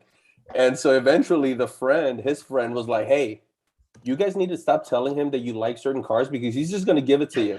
So I'm like, hey, I like binders. Yeah, I think I was like, you remember I kept opening this Shine Raichu page, and I was like, I really like this Shine Raichu. And then he was like, I was like, no, I really we were just messing around. But it was crazy because now these are two people we have never met ever. Mm-hmm. And we just bonded on Pokemon. And then we're at the sushi restaurant, and I definitely made the best joke of the night because we walked into the sushi place. I was like, you could always tell good sushi food when there's only like English people working there, and everybody just started laughing. But we like after dinner now, we have his binder back open at the table, and like all the waiters and waitresses are coming over to the table, and they're like, is that Pokemon cards? And we're like, yeah. And now all the waiters and waitresses are like looking at this binder and telling us how much they like Pokemon. It was just such a crazy experience. Wild. Absolutely wild. They were really good guys. And they just hung out with us all night. Like that was really cool of them. So and all the people that were inside, the guests, people were there just eating, had nothing to do with the pop-up shop. Oh no. So we're making all this commotion and people are, giving us this attention. Everyone's like, who are they? Should we be getting their autographs? Like, who are these guys? We held down that table for like 4 hours. We were there for a long time. The waiter kept coming back and being like, you guys want some more water? We're like, no, we just want to talk about Pokemon. Go away.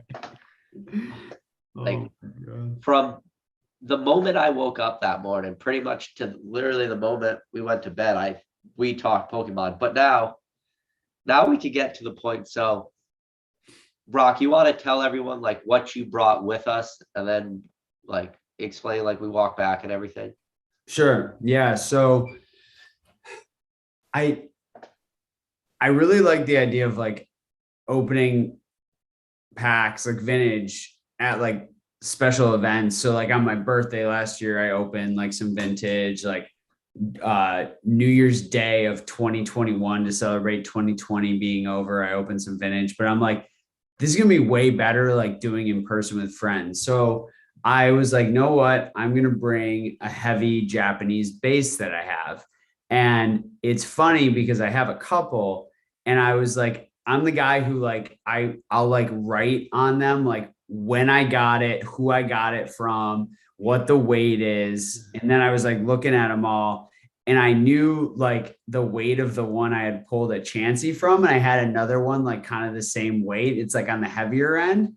So I'm like, okay, why don't I like take this other one that's like kind of in the middle, see what happens. And I was like, I wasn't even like sold on that I was gonna open it that weekend. Like I had teased it to you guys. I was like, maybe I'll bring like a heavy vintage or something. And I think I helped talk you into it. I mentioned it like 60 times. I think a little bit. And I was like, no, what, screw it. So I did. And so we went to like that like Mexican restaurant bar, Latino restaurant bar, or whatever it was. And I was like, let's walk back to my hotel. It's like 15, 20 minutes. And let's freaking open this pack to cap off the night. So we went back, went into the lobby. I ran up to my room, grabbed the pack, came back down. And the rest is history, my friends. So if you haven't seen PK's video or my reel or Instagram video or my YouTube video, I opened the pack and the cards were in super good condition. Like I'm a Japanese collector, like at the core, for those of y'all who don't know me or haven't seen any of my stuff. Like I love Japanese culture. I love Japanese cards. So there's just something about Japanese that does it for me, especially vintage. So running through, no starters, no Pikachu. There was a Dratini that I was stoked about, because that's a really great card.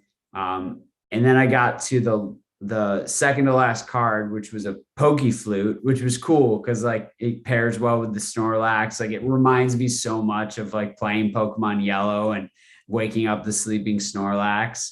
And I was like, all right, it's the last card, and pulled it away, and this beast was behind it. So just a incredibly ridiculously epic way to close off the event. Like it just like storybook ending, like front to front. Like Basic starts the day pulling a Zard, I end the day pulling a Zard. We did a bunch of amazing stuff in between. Like it's like you couldn't have like written it any better, right? Like, And that was when the rest of my voice exited my body. And we're in the lobby. There's like some weird music playing, and there's just like a couple random dudes in there, and we just start screaming at the top of our. What? It's like 1 a.m. at this point too. Yeah, 12:25. 12:25. Okay. I timestamped it. I've got the, like, this is what I do too. Whenever I don't know if you guys do this, but whenever I open a pack, Oh, you're legit. a vintage pack, I like put on the back like the date and what I pulled and where I was and like why I opened it. And then I have like, this is the original thing I was keeping in it. So I have like what the weight was. So this was a 16.78 gram that I got from this kid. And I went back through my Facebook Messenger to find this kid and messaged him and sent him the video. Oh yeah. And would you believe it? I bought that pack. And this cool story about that pack real quick is that he had it listed for a price. And I was like, is it a light or a heavy? And he's like, oh, I don't know like what the weights are. Let me weigh it. And he sent me the photo. I'm like, dude, that's a heavy pack. And he's like, well, I had it listed for this price, so I'll honor it. So I bought it for like the price of a light pack at the time. And because I was trying to beef up heavies in my collection. And like just a really cool way to like obtain that pack is just absolutely hilarious. When we walked in, I remember obviously you said, hey, can someone record this, right? Because you were going to be opening the pack. And then you had your little tripod, so you set yours up. I forget who mentioned it, who said, should I go live? I think it was you, actually. I think it was you, Rock, who said, should I go live? And everyone was like, yes, like go live. And he goes, but no one's up. He goes, even if you get one person, that one person is going to be one lucky guy to watch it, right? He's going to witness experience, history. So, okay, so then we set it up. And it's funny, I'm a little disappointed that I guess none of us started recording, including myself, when I was the one that mentioned, it's been such a weird day, you're getting the Charizard. I said, you're getting the Charizard. I don't remember you saying that. I was so laughing. I told Rock, I was like, I called it. I called it. It was the Charizard. When he pulled it, I was so excited for him. I was punching him. Yo, His rib so cage. in the video, you can see his hand going like this. You were like jabbing him in the ribs, and I was slapping him on the back. I don't know how he must be all bruised from after that because we were literally like beating him up. I And you can see apologize in the so video many his hands times. going like No, this. I was like, I didn't apologize even so many feel it. times. I didn't even like feel like I was just like, it's. It was literally Rock. Baseball is my favorite sport. It was literally Rock hitting a walk-off home run, and he's coming into the home plate, and he jumps in, and we're all just bashing him. And then like we screamed like little kids, and this is going back on an old video. I forget who was doing the live, but they were like, little kids love to pull Charizards, and I responded in the chat. I forget who it was. It was one that had Mason in it, but I responded, adults like pulling Charizards too. But it's funny I've also never pulled a base set Charizard. When I was a kid, the only base set Charizard I had was one that my dad bought for me. Oh, God, that's even crazier. Yeah, I've opened very little base. I mostly opened Team Rocket too. But yeah, I've never pulled a base set Charizard ever, and then it's crazy what Basic said. He was like, when I said to you, I was like, no, you were hesitant about going live, and like Basic said, I said to you, I was like, no, you go live, because it's only going to take like that one person to tune in and like not change their life. That's like an over exaggeration, but like that, how many people did you end up have tune in for that? I can't remember, but I had people messaging me or like commented on it who were like, I felt like I was there with you, or I opened the live like just as you were pulling it, and it was like very cool that like other people got to share that experience. So I'm super old school glad. Pokemon showed up. He was up. Yeah, he was up. Yeah, old school remember. Pokemon came in. Yeah, I was like, he's wishing he was in Dallas.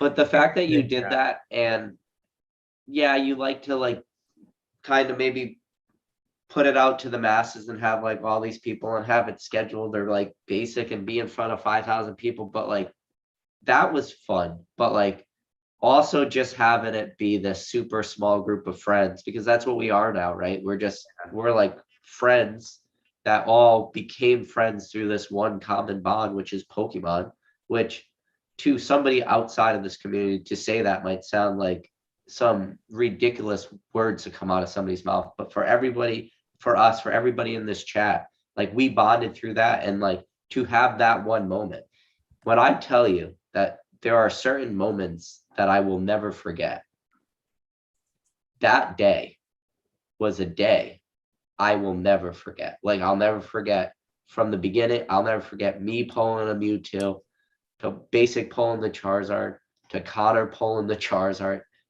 You know, just you couldn't write it. If you were to script this, you couldn't have scripted it any better.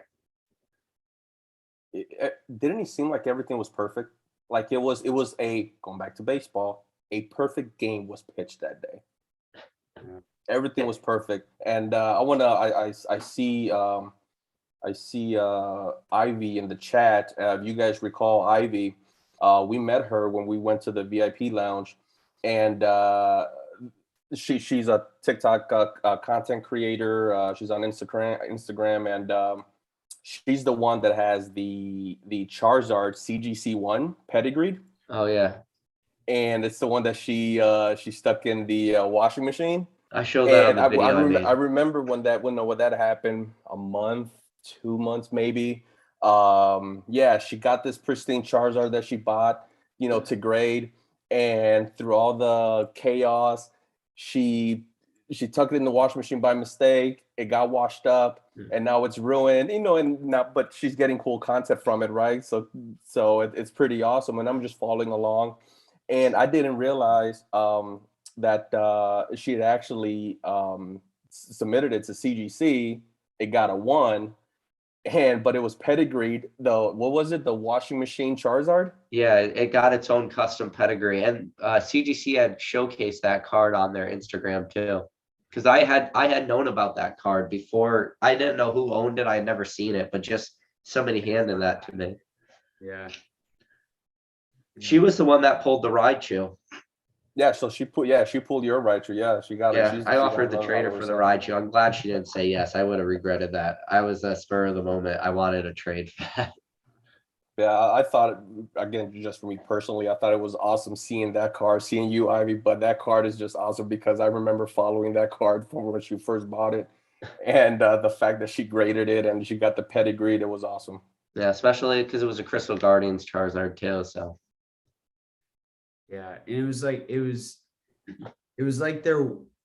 you're right. You couldn't have written it any better. And like it seemed like there were no like bad actors at the whole event. Like every person you ran into was kind and cool and nice and open to talk. And like we didn't see or even catch wind of like any incidents happening. Like that's very cool. That's unique to go to an event like that. It really speaks to like the people that are a part of this hobby, like this deeply a part of this hobby, which was like, that was really cool to see. Cause like, come on, you got hundreds of like first of all, we haven't even talked about the fact that we all said this to each other. We're standing there in front of the stage and we were like, who would have thought in 2022, this much vintage product would be in one place and opened, yeah, but also the fact that there was just no incident whatsoever with that much like stuff there with the lines for people and whatever. Like it's pretty amazing. Honestly, that could probably be a Guinness World Record, right? I mean, the last time that happened were 720 vintage packs, right? I mean, I guess you could go back to 1999, but I mean, in the past decade, I guess that was the last time that in one sitting, 720 packs, not counting all the other vintage packs that were probably being opened, like that base set 2 on whatnot that was going on live there. And other folks that probably brought their vintage as well. So yeah. Ketchum pulled the Charizard out of the one he brought. People were going crazy. Yeah, so we want to talk about that. Let everyone know that you have the only real Charizard pulled. There's a fake one going out there, guys, but it wasn't a real one. So shout out first of all to Alex Hodges. Alex Hodges is a man, content creator. I mean, he's just doing it big. On top of him actually being big, I mean, that guy's tall. But so cool to meet him. What a great guy. All of a sudden we're just we're just navigating through the sea of people. One of you guys actually catch not Shivum, shout out to him as well, with Alex at the PSA booth. One of you guys pick over and he has a Charizard in his hand, and you guys right away start asking him like, oh, did you pull that? And he says, yes, I just pulled that. I pulled it on stage. And you could feel a little bit of disappointment in our group, right? we kind of got deflated just a little bit. And we just talked how we're so happy for everyone. Then we find out somebody else pulls one. Because to reiterate that there were only 96 blister packs, or there were only 4 cases of blister packs. That was it. There were no booster boxes at these event of the Base Set Unlimited. And so, we congratulate him. Hey, congratulations on the Charizard. So later on, I don't know what triggered me to DM him, but Rock DM'd all of us, and I said, you know what, I'm gonna DM this guy. So I got on Instagram, I messaged him, and he replied back, and I asked him like, hey, did you pull that from a blister pack? He says, no, I had we had our own. So I said, oh, you had your own booster box, and then it was kind of left there. He later then replies, which is why my reply was then much later. He replies, no, this was a pack that I bought on my own that I brought to the event just to open up, and he didn't open it live stream either. So I can officially say that I was the only Base Set Unlimited open, especially live stream, provided by the event. Yes. Now, the image of that card, like with your rattle sweatshirt, like, so first of all, how did you know when you were on stage? You have like the greatest pose. You're like, oh my God. And then to put the card right there, right after you pulled it, like, how did you have the wherewithal to actually do that? Okay, so when I first came up with the idea, it was one of those. So a few hours after Logan Paul released his video of him opening up to see if it was real or not, right away, because if you recall on your live, PK, I was saying it's real. But it was real because I was giving the people involved a lot of credit. Like, there's no way that millionaires, one after the other is going to get scammed. Everything points to it being fake, but there's no way that all these folks are going to get scammed. So that's why I said it was real. So when it first happened, jokingly, because I wasn't like one of those guys like, no, this is a real case, I jokingly just DM'd him and said, hey, dude, I want to apologize first off personally to you. You're the man. Not all heroes wear capes, yada, yada. So when I left that, it just popped into my head. I was like, not all heroes wear capes. I said, you know what? I should post something on Instagram. So I Googled an image of superheroes, and then I grabbed one of his pictures. I spliced them together, and I posted it on my Instagram that day.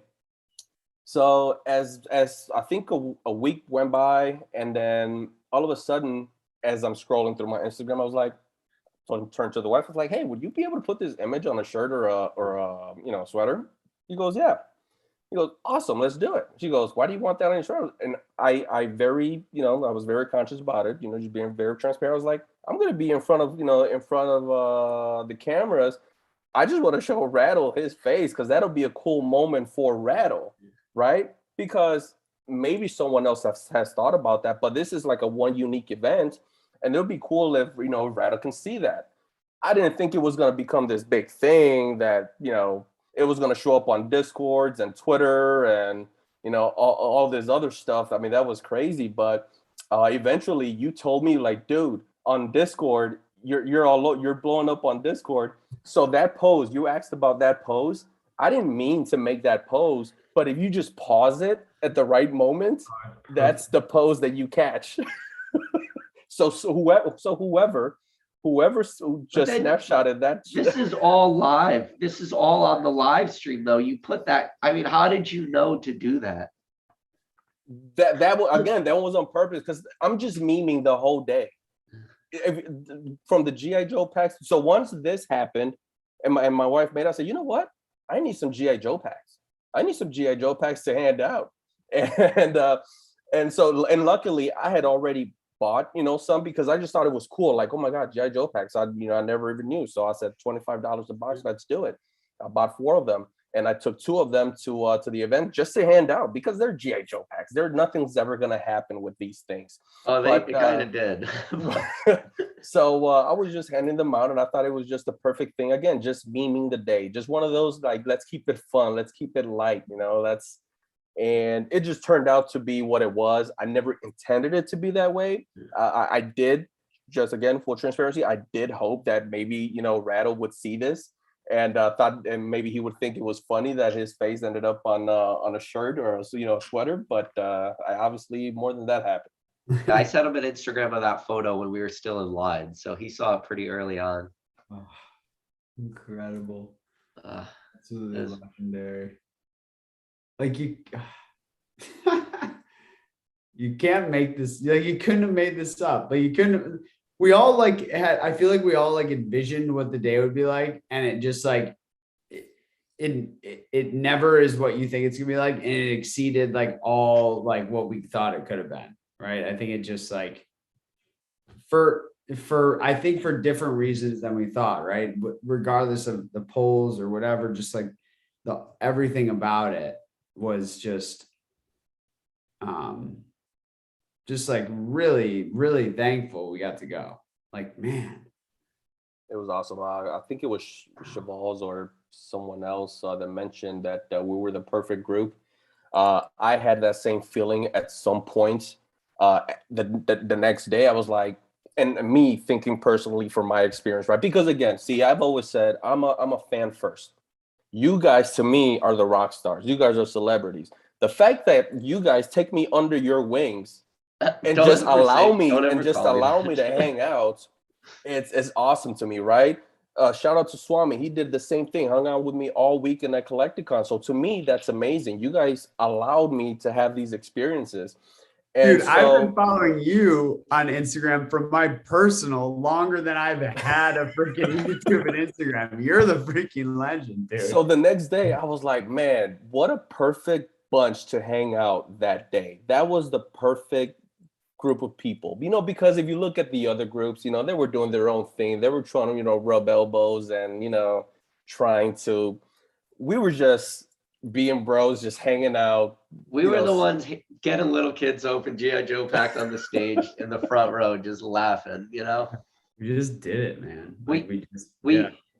Because we had nothing to lose in it. We weren't, none of us are posturing anyway. Dude, the best thing was like, I would keep introducing myself as like Connor, and you would be like, he's Rock Pokemon on Instagram. I'm like, dude, I appreciate that. Like, I appreciate you. Like, it's weird. It's like hard to like do that, And remember when we had that whole conversation about being self-aware and whatnot, and I'm aware, very self-aware person, very introspective. Yeah.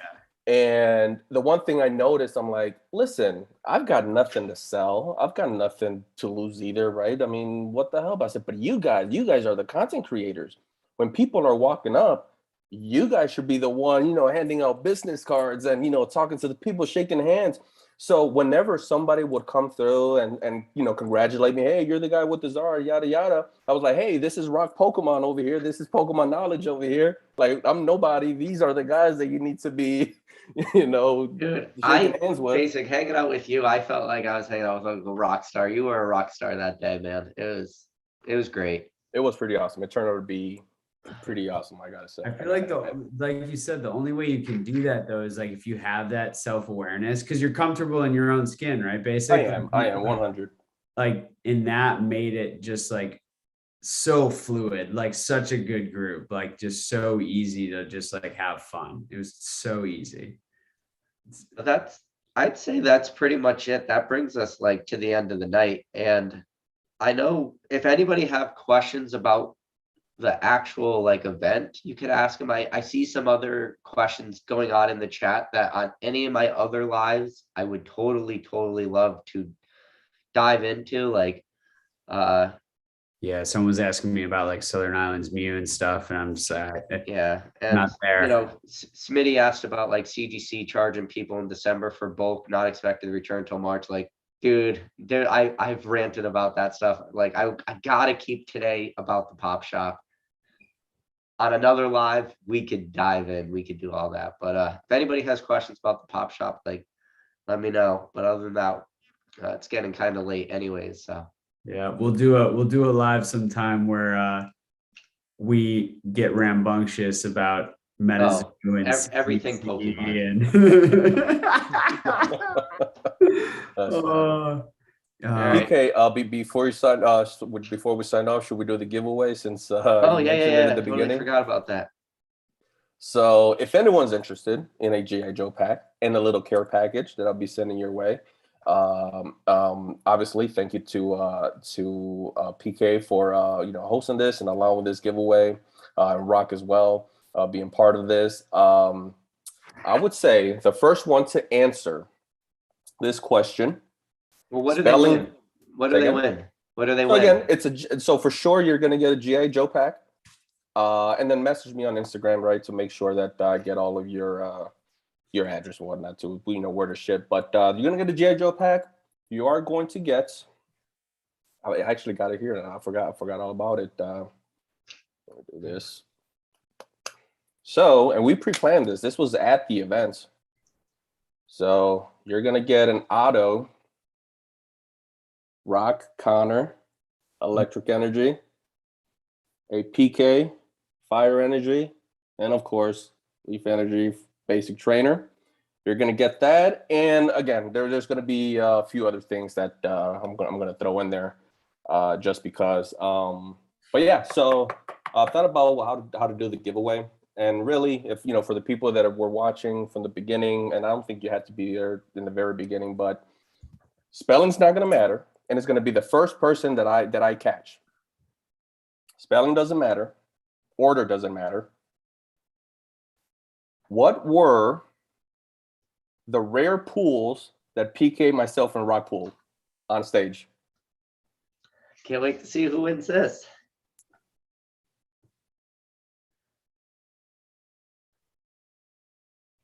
Dun, dun, dun. No one yet. Snake eyes. I even showed mine. Yeah, right. Brock did show his, so I thought that was a good question if anyone Yeah. was following. Zard, There me it, too. there it Yep, is. you said booyah, got say it. booyah. He even Got it. said Blaine's Ninetail, so he was all over it. That's extra credit. That's extra Yeah. credit right there. You say Booyah has the best avatar picture. It's the Neo Genesis Togepi. I love that. So congrats, you say booyah. Reach out to me on Instagram. And yeah, we'll get it rolling after that. Heck yeah. Hey, can we answer who asked it? Obi Bong's question on how we decided about our packs. I don't know. I just got there and I just figured I got to go with the Charizard because it's like a more valuable of the 3-packs. I'm sad to say it. I don't know Yeah, why. for me it was easy. I've never pulled a Charizard, never opened a blister myself, ever. Yeah, comparing to the others, it was just one of those things. Well, if we're sticking to the story of nostalgia, right, and 1999 and what it meant for me, it was based on Unlimited. Mm-hmm. Even though I got to open very little of it, that's what it was. I think for me, because the anime and the video games were just so darn influential for me, that's why like Gym Challenge has always been so attractive to me. So to get to open that and knowing like I got in line early because I knew there was gonna be like one box, like might as well go for it. So that's why I chose that. It's just those characters hit for me. All right, guys. Well, I just want to take this chance now to say thank you both for, helping, join me on this or joining me on just like this whole Pokemon journey experience, whatever you want to call it. Because you can't do this hobby, you can't enjoy this hobby without people like you two. And the fact that you guys have embraced me, made me one of your friends, helped me, create these memories that I will remember for the rest of my life. Like, I cannot say thank you enough to both you guys. And yeah, you guys are just both awesome.